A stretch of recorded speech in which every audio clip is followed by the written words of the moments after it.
Welcome friends, welcome to our channel Learning and Development. On this particular channel, we'll be posting learnings related to applied psychology, the various tools, principles and the techniques that can be applied for the self-improvement. So today's topic I have taken as understanding emotional intelligence. Before starting the topic, I would request you, if you have not subscribed the channel, you can subscribe the channel if you are interested in continuous learning and development.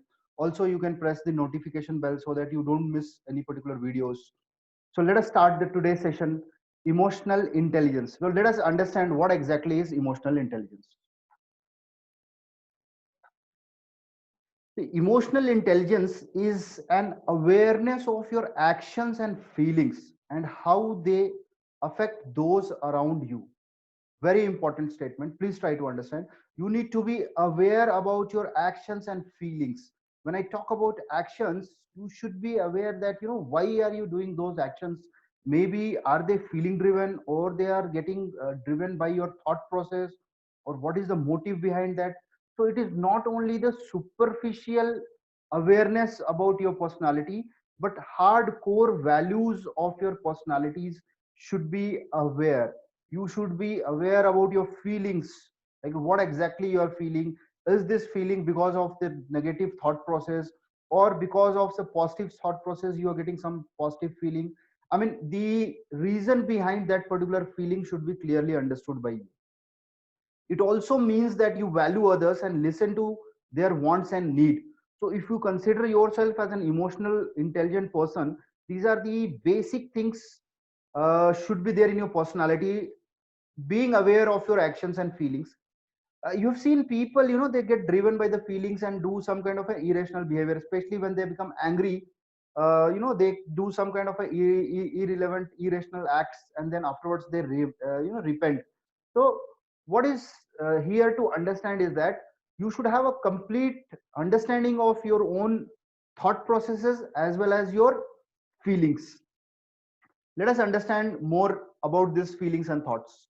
So there is basically a very strong connection between your feelings and your thoughts. You would have observed, if you can correlate in your past or near future, whatever your thought processes are there, you can compare with any kind of thoughts you are going through, any dimensions in your life you are present. If you are a student, if you are a working employee, you can correlate. Like for example, if you experience some feelings, what kind of thoughts you get? Suppose you're feeling well, you're feeling happiness, you're feeling comfortable, so the kind of thoughts also will be good. Similarly, on the other hand, if you are feeling very low for some xyz reason, then what is happening is the kind of thoughts you are experiencing will also be low, negative thought process. So this is how the feelings and thoughts are dependent on each other. On the other hand, if you have a good thought process, then what is happening is, because of that thought, you have developed a good feeling, a corresponding feeling towards that thought. So try to figure out and see what kind of thoughts triggers what kind of feelings. And again, these are all situational driven. So how you are able to react to the situation? Are you able to immediately reacting, or you are responding after thinking rational behavior? So these are all aspects of the personality. So emotional intelligent being, it is not so easy. You need to, intelligent person, he knows lot of things, and he also knows how the various things are correlated to each other. So when we talk about the emotional intelligence, lot of functioning about the brain, about the mind, what are the different concepts, and why all those things are happening, why a person, why yourself you're behaving in that particular manner, why that thoughts are coming. A complete knowledge has to be there. In addition to that, a complete understanding is there. So in this particular slide, I'm just trying to figure out that there is a strong connection between your feelings and thoughts, and definitely you would have experienced a lot. If you have experience, you would like to share your thoughts and feelings corresponding, like during this feeling I get this kind of thoughts. You can share in the comment area. So also, if you have any queries and all, you can always consult. I'll be happy to help you on this particular topic. Now let us understand more about this. So emotional intelligence is a key to relating well to others. In today's society, whether you are a customer or whether you are a client, whether you are a teacher, a student, you have some kind of a relationships with other. So with we deal on a daily basis with other human beings, our fellow human beings. We interact, we deal a lot of things. So if you are an emotional intelligent person, you will be able to deal with others in a well manner. So when you're able to deal with your clients, when you're able to deal with your customers, your employees, your friends, your family members in a intelligent manner, in emotionally intelligent manner, what is going to happen? You're going to achieve your success, your goals in all dimensions of life, basically. So this is very important aspect. So being emotional intelligence is a very good, I mean, it's a very good key asset you can actually practice. And the good part of emotional intelligence is that it can be learned, it can be practiced. So now let us understand the four key dimensions of the emotional intelligence. See, basically, I have taken only few four dimensions here, which are very important to start with. Generally, when we take up the intelligence question test and other psychological tests and all on the emotional intelligence, there are certain 10 dimensions are there. So they're all very depth and detailed things are there. But here in this particular video, I am just focusing on the four key dimensions. At least if you are able to understand that and you are able to actually work on these four dimensions, I think you will be close to achieving most of the awareness about yourself and others. So let us understand those four key dimensions. First one is self awareness, very important and actually very hard to understand and achieve also. So people with high emotional intelligence are very usually very self-aware. They are aware. It's not that on the superficial level, but they are aware about their thought process and feelings and their behaviors, and also they are aware about their core values, which is very important. I'll be making videos on the core values and how they affect your behavior and day-to-day functioning. They understand their emotions, and because of this they don't let their feelings rule them. This is very very important. So they don't get driven by their feelings and take irrational, because they are very confident and they don't let their emotions get out of control. Sometimes we become angry and do some things, and then afterwards we repent. So intelligent people, those who are emotionally intelligent, they don't indulge in such kind of a behavior because they are aware about the consequences, and they are also aware about their feelings and their thoughts, what is happening. So it is not on the superficial level. I'm talking self awareness to a basic. What is your thought process? What kind of feelings you get? What are your core values? What kind of a person you are? What kind of situations are, so a detailed understanding of yourself, your personality aspects, at least some of the aspects, like what motivates you, what is your thought process, these are very important. So this is the first step towards the emotional intelligence. So this is one dimension. So if you're considering yourself as a emotionally intelligent person, then this self awareness is the first key. You have to achieve this, because before achieving this you cannot move on to the other dimensions. Then it is not enough only to know yourself, understand yourself, being aware of yourself. Self regulation is also important, because sometimes, let's say for example, that now I am going to get angry, I'm going to experience a kind of angry feeling, now I am getting out of control. You will be able to be aware about yourself. So at that time, what you have to do, you have to self regulate yourself. So basically, emotional intelligence persons, what they have the quality is, this is the ability to control the emotions and impulses. Very important. So basically these impulses are nothing but a kind of a very huge force for a shorter duration of time. Like you experience a sudden feeling, sudden thought, and it is very impactful thought for a small duration of time. Generally who are students, physics students, will be able to correlate, like we have impulse is equal to force into time. So what here I'm just trying to figure out is that force into time means, even if your emotions are very intense and therefore a very small amount of time, the impulse, the damage they can cause or the benefit they can cause is huge. And on the other way also, even if your efforts are little bit less, but the time duration is more, so time is more constantly, if you're putting those efforts, again they will have a significant impact. Now the nature of impact can be positive and negative, again depending on the nature of your force, what is the action, what is the efforts you are doing, what is your motive. So people who self regulate typically don't allow themselves to become too angry or jealous, and they don't make impulsive careless decisions. They think before they act.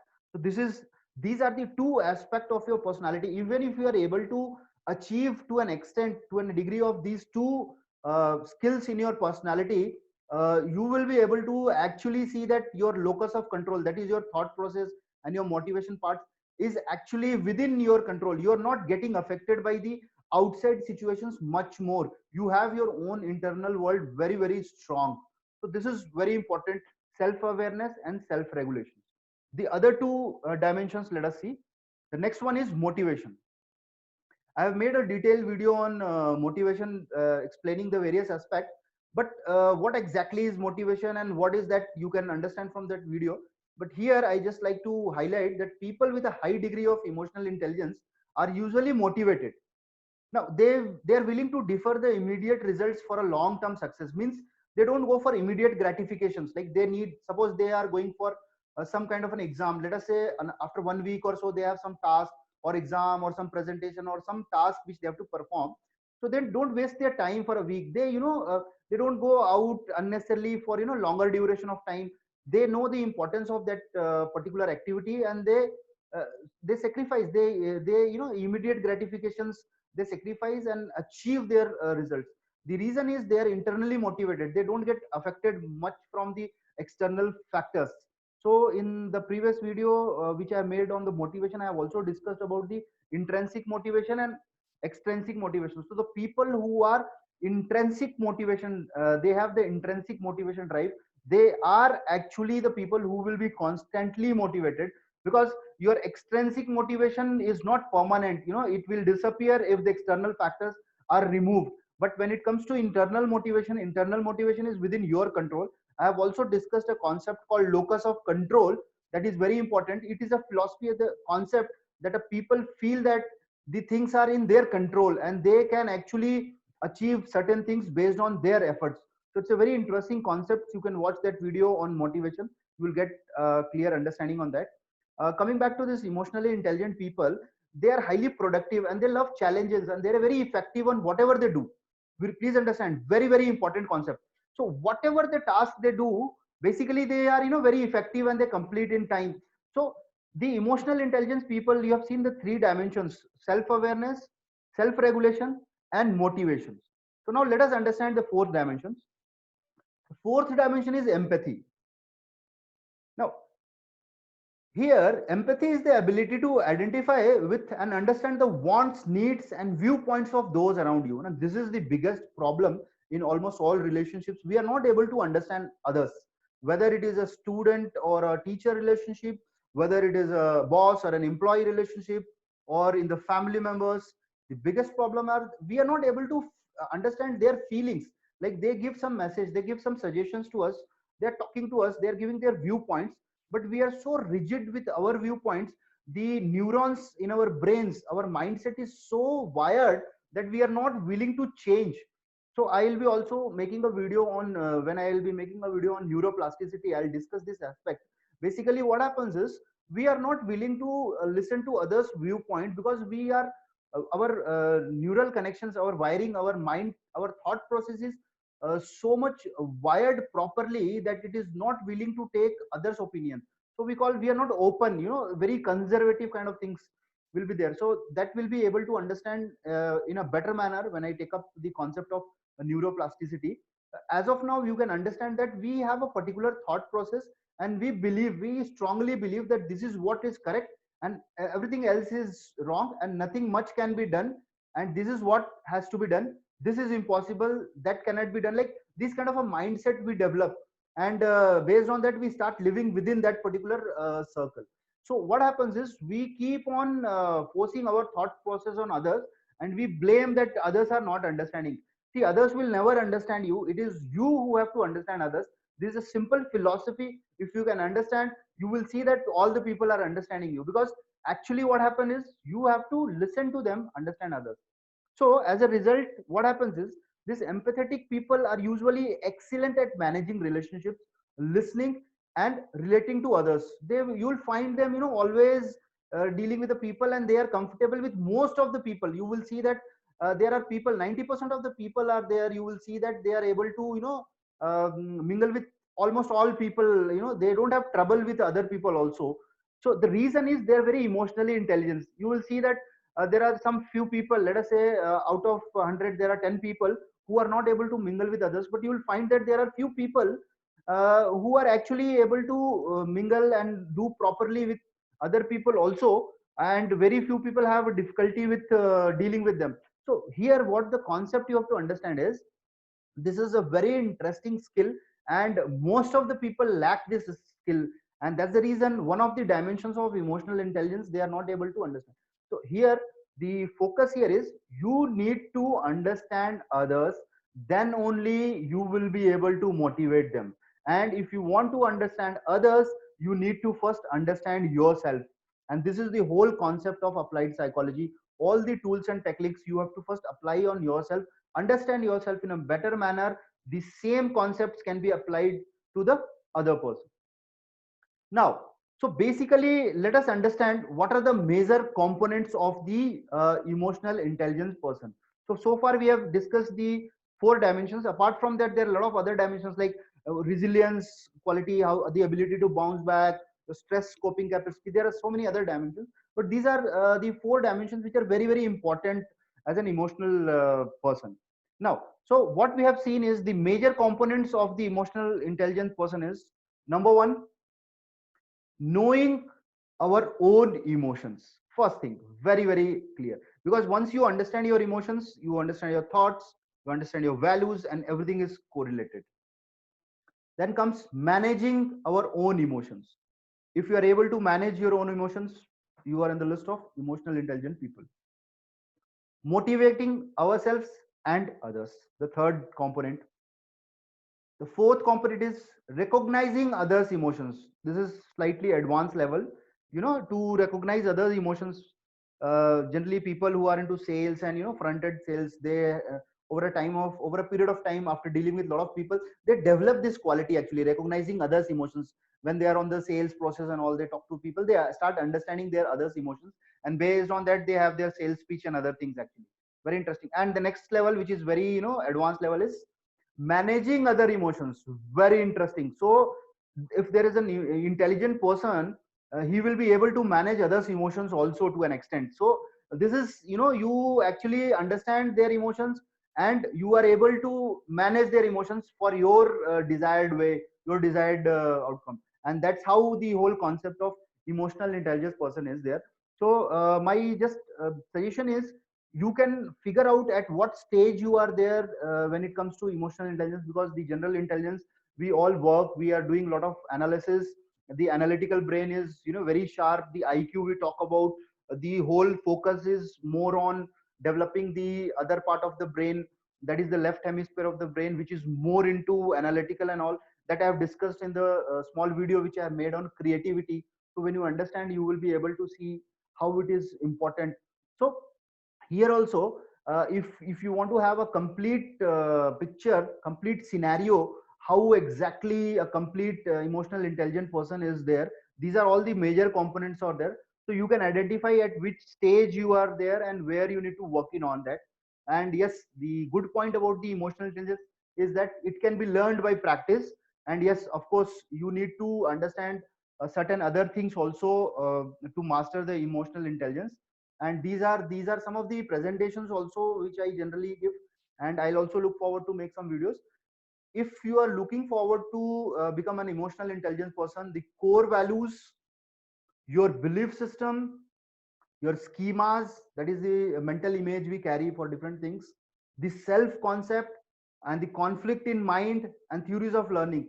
These are some of the concepts you need to understand first to become emotionally intelligent person. Because if you want to change some habit in your behavior, you need to understand these very fundamental basic concepts of psychology. Apart from that, the other presentations generally, which will be, I generally give benefits of meditation, physical, mental, and spiritual dimensions, stress management, understanding relationships, and understanding behavior, which you can refer. I'll be uploading videos on this also. Thank you so much. Hope this concept is clear about emotional intelligence. And yes, being emotional intelligent is a very good skill, and that will be very helpful in the life. And if you really want to be successful in various dimensions in life, yes, you should start practicing the aspect of becoming emotionally intelligent person. So if you have not subscribed the channel, you can please subscribe the channel for continuous learning and development. Also, if you have not pressed the notification bell, you can press the notification bell so that you don't miss this particular video series. And thank you so much. Thank you, friends.